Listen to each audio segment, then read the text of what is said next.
this is Tracey Harris, Editor-in-Chief of the Gospel Tribune Atlanta. I am so excited to be down at Georgia State University with GTA TV. Today we will interview Dr. Brian A. Williams, PhD. He is the director of the Crim Center. We'll be right back with an exciting interview. GTA TV. Welcome to the Gospel Tribune Atlanta, GTA TV. We're down at Georgia State University here at the Alozo Crim Center. Our special guest today is Dr. Brian A. Williams. God bless you, sir. How are you? Oh, I'm doing good, doing good. We also have my colleague with the Gospel Tribune Atlanta, Dr. Candace Campbell. Welcome, Dr. Candace. Thank you. We're here with Dr. Williams, and we're going to talk a little bit about the Crim Center. Man, how are you doing today? I'm doing great. Thank you for being here. It is a pleasure. Tell us a little bit about Alozo A. Crim and the Crim Center. Well, Dr. Crim was the first black superintendent of the Atlanta public school system after desegregation, after the Brown decision. And he was a phenomenal educator, phenomenal leader, and left quite a legacy of excellence in public schooling and urban schooling here in Atlanta. And so after he left the school system, he had a position here at Georgia State. Okay. He was the Benjamin Mays Chair here at Georgia State, and started that legacy of Benjamin Mays Chairs. And the Benjamin Mays Chairs after Dr. Crim was Asa Delpit, and Asa Delpit actually started the Crim Center in his name. We were founded in 1996, and since that time we've been serving schools and local communities and helping them to develop solutions for excellence in urban schools. Dr. Williams, tell us a little bit about what you do here and how long you've been in your position. So I'm just finishing a year as the director. So I'm just finishing a year as the director of the Crim Center, and it's a wonderful position. I am a scholar, so I do research on urban schools. I'm a science educator, so I'm really interested in science and mathematics in urban schools. But what the Crim Center allows me to do is on a daily basis is to interact with our community, to interact with other people that are really passionate about excellence in urban schools, and to help to develop solutions for others that are facing some challenges in helping our children to achieve excellence in education. Wonderful. What would you say motivates you? You just talked about passion. What are you most passionate about? I think that I would say that my passion comes from a deeply rooted belief that in each of our children there's genius, and that it's our job as teachers and educators and as people who are invested in education to help our children realize their genius. And so one of the pillars of our community here in the center is Dr. Asa Hilliard. And one of the things that Dr. Hilliard believed is that we have the solutions. We understand how to create good schools and good educational opportunities for children.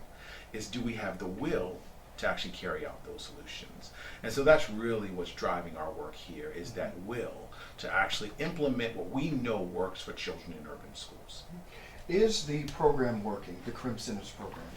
Oh yeah, I think I mentioned to somebody yesterday. They asked, "How's the center doing?" And I said, "We're doing good work. We're doing great work, and we really, really are." We have a number of programs that are running out of the center. We have a couple of AmeriCorps programs that are serving pre-K schools. We have another AmeriCorps program that's serving middle and high schools and STEM education. We're working with the Atlanta Housing Authority, trying to create healthy communities. So everything we're doing is on a day-to-day basis. You can see the effects of the Crim Center, and we're doing good work. Now, we're here in 2013, January. What's exciting and new for the Crim Center this year? Well, I think one of the most exciting projects for us is the Beyond the Bricks program. Okay. That's one of our new launches in the center. It. So the Beyond the Bricks program is I think about it as a digital literacy program. So basically what we're doing is we are empowering young people, young African American boys, ages 14 and 19, to utilize the media to tell their stories and to bring attention to important issues in their lives and in their communities.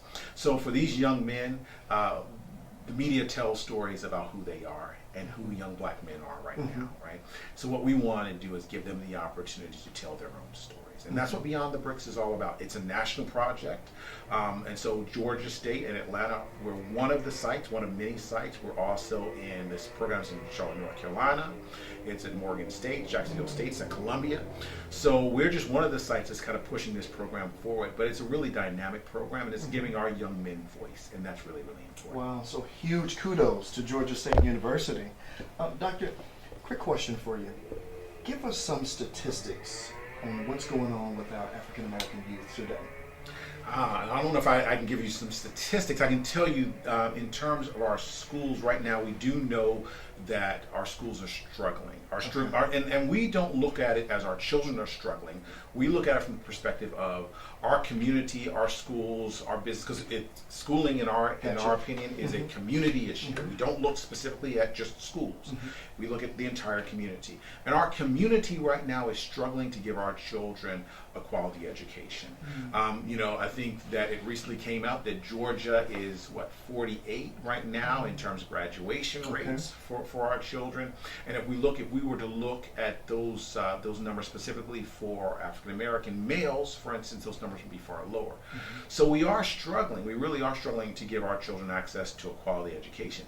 On the other hand, what we also know is that we have example after example after example of people actually succeeding in educating our children. Awesome. So like I said, we know what works. Is do we have the will to actually implement it? Yeah.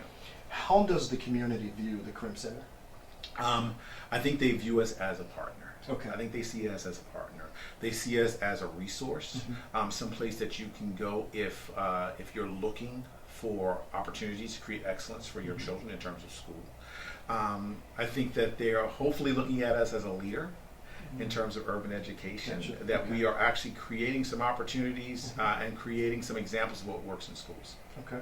In talking more specifically about the Alozo A Crim Center, you can, how would you say, what were some of the turning key points for the Crim Center? Yeah. Well, like I said, I've only been in the position for a year. Okay. So I can talk from this year, and then I can talk a little bit about the history of the center. I think that some of the turning points for the center this year is I think we've actually broadened some of the partners that we're working with. So like I mentioned, Beyond the Bricks, that's a wonderful opportunity for us. And one of the great things about that program is it actually allows us to begin to partner with other universities that have similar missions to the Crim Center. In the past, I think one of the big opportunities for the Crim Center is we actually give scholars and researchers, people that tend to not be as connected with the community, an entryway into the community and into schools. So we're in the business of connecting people. And so you can come into the center any day and just, you don't know who's going to be in it. John Lewis may walk in one day and say, Hilliard was there. So it's a wonderful place for people that are passionate about urban education to come and work together. What were some of the key relationships that mattered the most to you? Well, I can talk about our past ones, right? And so I think people like Asa Hilliard and his scholarship and his support of the Crim Center, or Joyce King, Dr. Joyce King, who's our current Mays lecturer, our current Benjamin Mays chair here, have been really, really huge supporters of us. Our former director, Susan Crim, and who's the daughter of Alozo Crim. So, we've had strong leadership, but most importantly, we've had people who believe that we can actually create excellence for urban schools in the center. With all that you're doing for the Alozo A Crim Center, let's talk a little bit about you personally. Tell us, outside of the Crim Center, what are you involved in, and what's going on with you, Dr. Williams? Well, I think first and foremost, I'm a dad. I'm a father, right? I have two little ones at home. And I say that because they drive a lot of my work. When I had my children, I told my wife, wow, things have really changed now. Because we're both educators. My wife and I are both professors in education. And I said to her, wow, the game's really changed now. Because we were talking, we're passionate about public education, and we believe in public education. But when your child is actually going into a school now, and you've got to make choices about which school you're going to send them to, it really does. It's a game changer for you. So my role as a father drives a lot of the work that I do in the Crim Center, because I don't think about it in terms of my child. I think about it in terms of our children. Gotcha. And that's what I want to encourage other parents to do as well. It's our children. We've got to start thinking like that. I'm also a science educator. I was but it's interesting. I was told very early on that I probably would go to college, but I probably wouldn't graduate. And so I really did not enjoy school very much. I really wasn't a great math and science student. In fact, I got C's and occasional D's in my math and science courses. But it was because I believed that what that psychologist has said about me early in third grade, that was third grade when she made that statement, that was true. And it wasn't until I got to Norfolk State University in Norfolk, Virginia, and I was surrounded by people who were saying, you know, you got genius inside of you. Wow. That I actually began to excel in math and science. Yeah. And actually I graduated at the top of my class at Norfolk State University, top science student at Norfolk State University. And so to me, that also drives a lot of who I am and why I do the work that I do, because I believe that oftentimes we are pushing kids out of education. We like to talk about kids leaving, but I think sometimes we actually push them out. And so I want to create opportunities for children to actually realize their genius. Wow. We have been sitting here with Dr. Brian A. Williams. We are so grateful that you took the time to hang out with the Gospel Tribune Atlanta family. Yeah. And thank you so much for your time today, sir. Thank you for having Dr. me. Candace Cabell, thank you as well. Thank you. Greetings, this is Garfield Bright representing the Urban Education Think Tank here with the Gospel Tribune Atlanta on the campus of Georgia State University in the Alozo A Crim Center for Urban Educational Excellence. Check out GTA TV. It's coming right at you. Peace.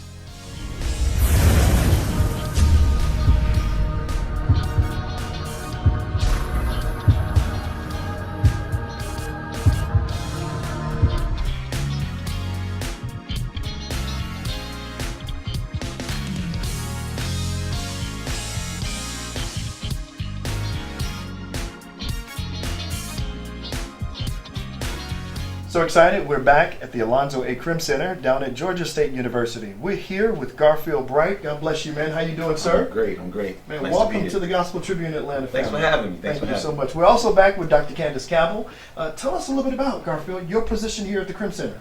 Well, I'm a graduate research assistant for Dr. Williams. There are several graduate research assistants in the Crim Center. I happen to be Dr. Williams' research assistant. And I do a number of things. I coordinate meetings. The Sources Committee is a conference that's coming up now, and I'm heavily involved with that. But I'm also the student chair of something called the Urban Education Think Tank coming out of the Crim Center. And it's a collective of PhD students in different places in their matriculation. And we basically sharpen each other's steel in terms of like any dissertation trajectories. We do an incubator method where we go around and give critical feedback. But we're also looking to always try to create ways that we connect with the community, utilizing our different talents and our different specialties, so we can have big works coming out, presenting at conferences. Myself and a colleague of mine in the think tank just went the past couple of weeks to, because we get funded for travel to do research. We went to North Carolina, and we also went to Jersey, Philly, and New York to actually interview, do oral histories, so we can publish on Brown versus Board of Education. The first case, a lot of people don't know there's 5 cases, and the first one is Briggs versus Hilliard. So we actually know the descendants or the immediate family of Briggs and other people involved, and so we interviewed them, and we're going to write an article based on it, telling the kind of an angle that's never been kind of reported. So, those are the types of things that the think tank does. So you get to sit around with a bunch of smart young people and adults and just having a good time. Definitely. It's a family, and we definitely want to be a family. Awesome. And all of you are working on your PhDs in education, urban education? Urban education is definitely, the purview is where we dwell. So it's early childhood education. I'm coming from African American studies, there's gender studies involved. So it's a wide range, of interests that all kind of culminate in this umbrella of urban education.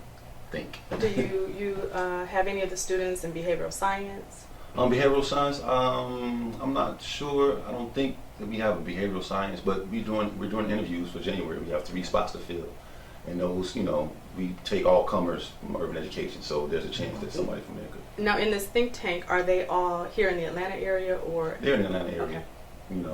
Currently, actually, I think the think tank members come from Georgia State. Oh, okay. Garfield, tell us a little bit about your background. Where did you grow up? I have a. He started smiling when he started. My background is funny. I was born in Nashville, Tennessee, in Harry Hospital. But I lived there only a short time. I moved to Knoxville with my parents. They moved to Montgomery when I was about 6. And so I went through 1st through 7th grade in Montgomery. And then I finally moved to, I moved to Atlanta for a year. The Wayne Williams trial was going on. And then my father moved to Boston, so I ended up going to Boston when I was around 12. And I came of age in Boston. I went to high school there. It was funny because my experiences with the race, because this is like the 70s, early 80s, not far removed from the 60s. And when I was living in Montgomery, I used to fight all the time for people calling me the N-word. But when I moved to Boston, my father lived in this neighborhood in Quincy, Massachusetts.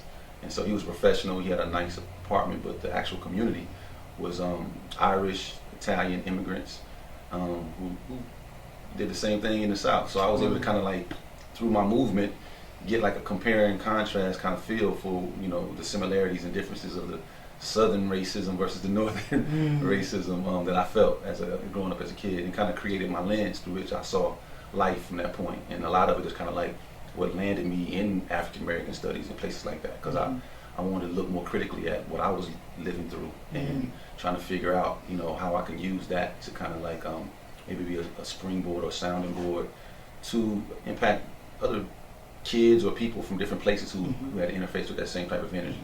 You know, so I was always searching for a solution set, start connecting to broader society and looking at dynamics. And so that really kind of took me over here, where I'm now Social Foundations of Ed Policy in my PhD program. So all of that kind of stuff informed who I am. When I moved to Montgomery, I went to a school on the campus of Alabama State University called the Early Childhood Center.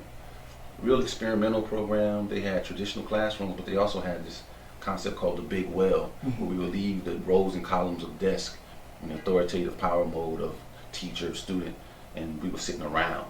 And when we sat around, the power dynamic was a dialogue.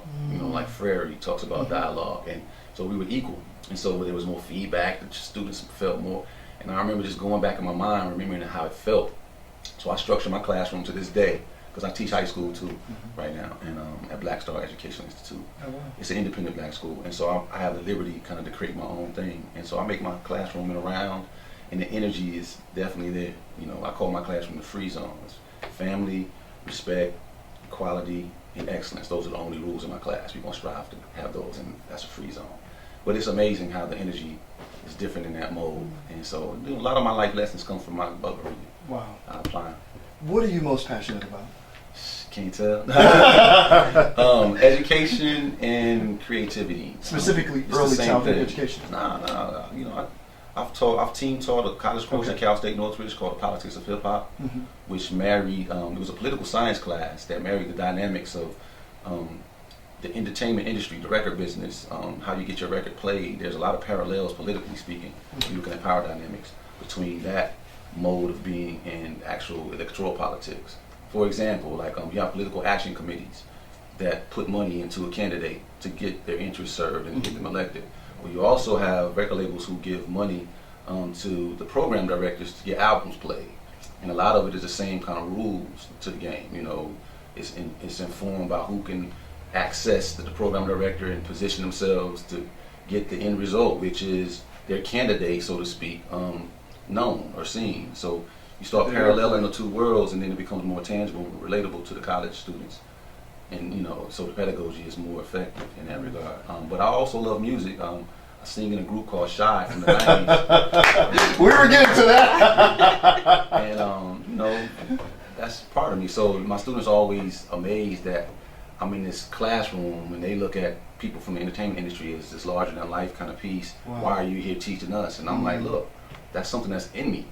And so, you know, I don't see myself as this, you know, star. Bruce Lee was like, what is a star? That's some kind of illusion. Bruce Lee was one of the best philosophers you'll ever hear. You need to check out Bruce Lee. But he was like, a star, that's an apparition. A person can be a good singer. Okay, that's tangible, that's concrete. So star and all of that stuff, I just happen to love singing, got a record deal, and got put in front of a lot of people's face through video and stuff like that. But the person, Garfield, I like to teach. I'm an educator. I like knowledge. So I'm doing what I'm created to do. It just so happens that it's not as normal as people would like to think. But, you know, it's me. It's all wrapped up into this person. I hear you talk about policy. Do you see yourself working politically on behalf of education in the future? Politically in terms of, you know, Political activist. Yeah, activist type of cat. You know, coming from African American study, academic excellence and social responsibility is their mantra. That's drilled into me. And so I cannot see myself just sitting in the ivory tower, which is a good segue for what the Crim Center means to me. Because the Crim Center, even though it's embedded within a university, a research-oriented university, it's very much so collegial and that whole nine and academic. It's also like a conduit, you know, for the community. There's real tangible links into the community, the Good Neighbor program, and, you know, early college and all of these different things really ground themselves in the community while being located spatially within the university. And so I'm like a middleman too in my world. And so there's no way I'm going to be able to just have a career in education where I'm just totally solely teaching in a college setting. I'm really trying to create something called communities based on the school once I get my PhD, getting it from I'm getting it from alternative sources of money. I'm really not trying to do the Ford Foundation and those types of Bill and Melinda Gates. I really want to go to Magic Johnson and Michael Jordan's and Kanye's and people like Puffy, who I went to school with, because I'm, close to the entertainment circles. So I want to get my funding from them because they can't co-opt my vision, and do it that way. So I'm gonna be an academic. I'm gonna be doing academic things. I'm gonna be informed by education in the classroom, but in the community, as opposed to just teaching, in ivory tower. One of the issues that is plaguing our community, and we find it every day in schools all across America, is bullying. Will you look right into the camera and just denounce bullying? Bullying is whack. It's something that speaks to a larger insecurity, and it's something that we have to work on. I mean, before we really identify bullying, we need to really identify patriarchy, and we really need to go to hegemony. We really need to go to systems like colonialism that are structurally bullying, and because anything that's byproducts comes from that as a source. And so we can't stop at the byproducts and isolate that in a vacuum. We have to go to what's really creating in people this whole understanding of a better than situation where I can push my weight around because I have it. Like there are different countries, and if it was based on horizontal dynamics, then each country, if they're really sovereign, it wouldn't matter who has a bigger military, who can dominate, because each one would respect one's own sovereign interests. It's not about who can beat who. It's about respect. It's like a consociational kind of piece. So bullying on a smaller level is a byproduct of, I think, of a misdirected, patriarchal, imbalanced, hierarchical society. Capitalism has a lot to do with that too, because competition, individualism comes from that, and bullying is that. Like if you come from an I am because we are context, which is like a West African philosophy, like the Akan, you'll see yourself in other people. You're bullying somebody else, you're bullying yourself, you're bullying your community. But if you see yourself as detached from that concept, it's going to be easy for you to look at others as on a totem type of piece and bully them, to make yourself bigger or smaller. So I think that's just it's a byproduct of society's kind of mode, selfish mode. Something good is about to take place. Oh. Someone is on the verge of a miracle. If you step out on your faith, someone is on the verge of deliverance. Yes, today is the day you shall be free. Someone's on, for he promised he'd wipe away every tear. There's good news, oh ye saints, please have no fear. Lift your hands, I can feel that he's here. Someone's on the verge of a blessing. Something good is about to take place. Oh, someone's on the verge of a miracle. If you step out on your faith, someone's on the verge of deliverance. This is the day that you shall be free. Someone's on the verge of a breakthrough. Lift your hands and say, Lord, let it be me. Someone's on the verge of a blessing. Something good is about to take place. Someone is on the verge of a miracle. If you step out on your faith, someone is on the verge of deliverance. Yes, today is the day you shall be free. Someone's on